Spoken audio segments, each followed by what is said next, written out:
আমরা অনেক সময় অন্যের কথা শুনে খুশি হই, আবার অন্যের কথা শুনে আমরা দুঃখও পাই।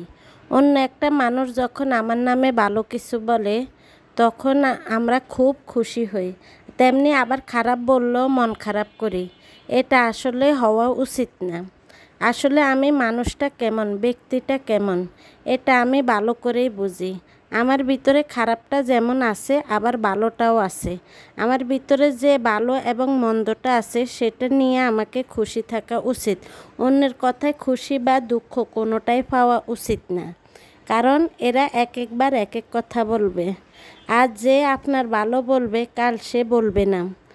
আজ যে আপনাকে মন্দ বলছে একদিন সে আপনাকে ভালো বলবে। সেহেতু আপনার বিবেকে যা বলে, আপনি মানুষটা কেমন এটার উপর ভিত্তি করে আপনি ভালো থাকতে চেষ্টা করুন।